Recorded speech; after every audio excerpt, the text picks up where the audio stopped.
Hello everyone, welcome to Indian Economy by Aman Soni. In today's news we shall be discussing the important articles related to economy from the Hindu newspaper.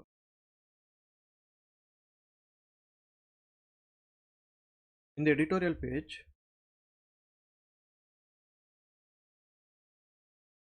this article discusses about the visit of Prime Minister Modi to Europe this week. So it begins by saying that during the visit, the bilateral, regional and the international issues were taken up and various new schemes and cooperation started. Especially Modi stopped in Denmark and Germany for the Nordic Summit, and recently the visit of European Commission President Ursula von der Leyen to India. All this strengthened the relationship of India with the European Union. We discussed about the impact of the war on the overall economy and the polity of the world, and with France especially the farm initiative. This is important for prelim. The farm initiative was discussed. What is this farm initiative? It is the food and agricultural resilience mission for the food security, especially in the vulnerable countries. When the climate change is happening, because of the change in climate change and the effect of droughts, extreme droughts and extreme rainfall and floods, the food supply chain will get affected, and especially the third world countries, the countries in the Southeast Asia and the African nations, these countries get affected more than the developed nations because these countries are mostly poor. That is why the farm initiative was taken up in the global level, which is for promoting the security of food in the vulnerable countries. And in terms of the wheat shortage all over the world, India had promised that India would be exporting wheat because we had high supply. Now this severe heat wave in recently has damaged the India's crop. Now there are fears of shortages and the wheat prices increasing. Now we'll have to look back again whether the decision to export wheat is a good decision or not, because of the heat wave.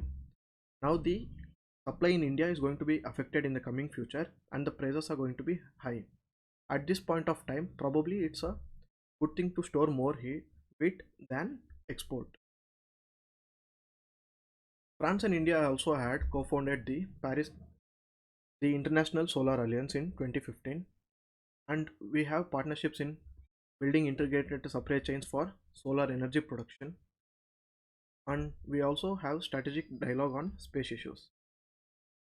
The article also discusses about the IR aspect, that is the strong defense relationship between India and France.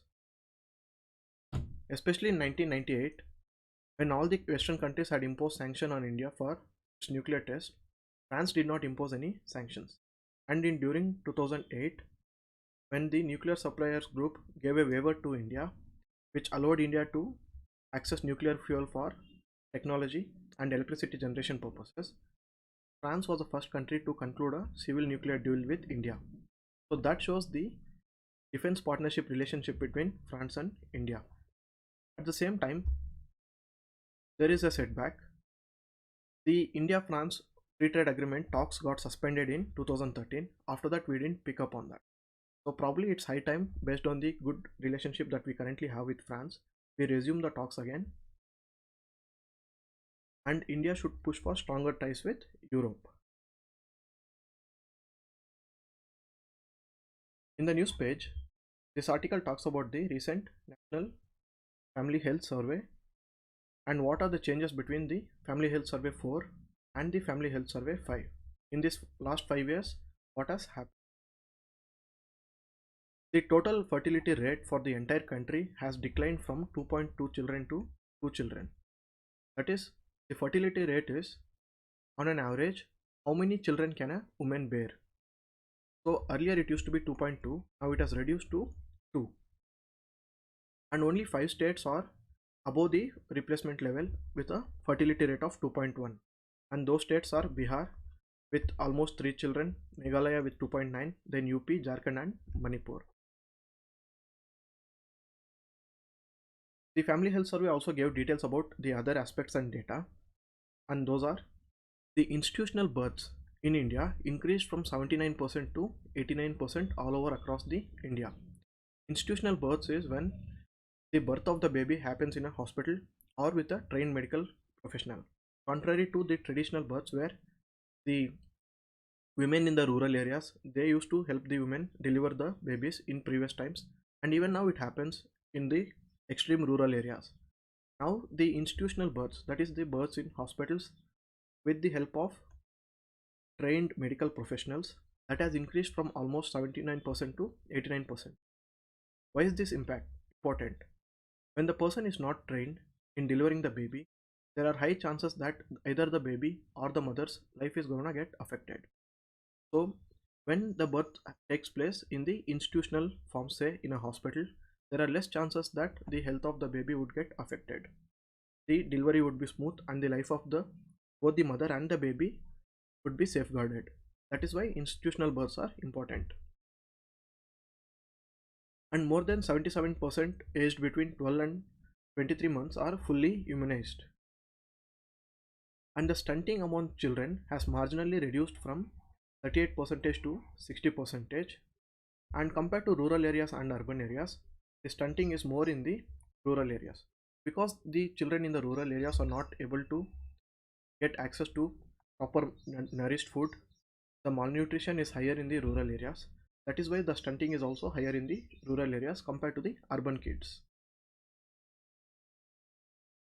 And the extent to which the married women participate in the household decision making, and the criteria for this are whether the woman can take the healthcare decisions for herself, and whether she has any say in the major household purchases, for example during purchasing any asset or goods for the house, whether she has freedom to visit her family or relatives. So based on all these parameters, the data shows that the participation of women has increased in the household decision making. And even in the terms of financial inclusion, the bank accounts that the women have, especially the savings bank account, it has increased from 53% to 79%. This shows that the financial inclusion is happening for women when the number of bank people with number of bank accounts increased from 53% to almost 80%. And a news for concern is the obesity is increasing compared to the previous family health survey. All over India, the obesity of people is increasing. It has increased both for the women and the men.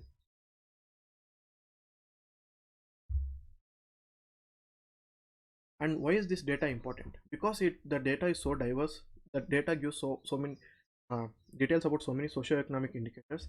This data could be effectively used for policy formulation and program implementation. So now when the government is going for any social security scheme, this data would be made basis and the proper decision would be taken care.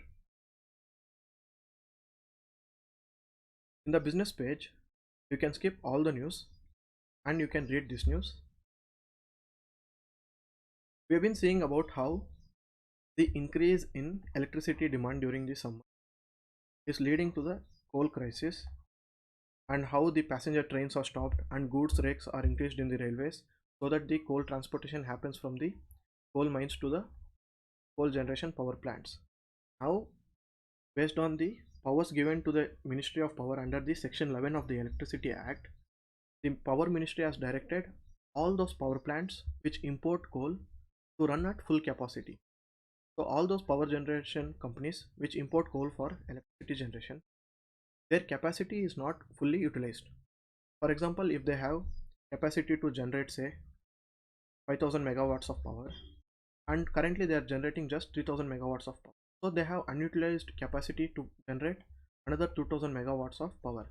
So now the government has directed them to generate at full capacity, so that because of the increase in capacity utilization, more production of electricity, generation of electricity happens, and it would slightly help in easing the crisis that we are facing. And even the states are passing on the increased cost of production to the consumers because the power tariffs are in. These are the articles related to economy today. Thank you so much.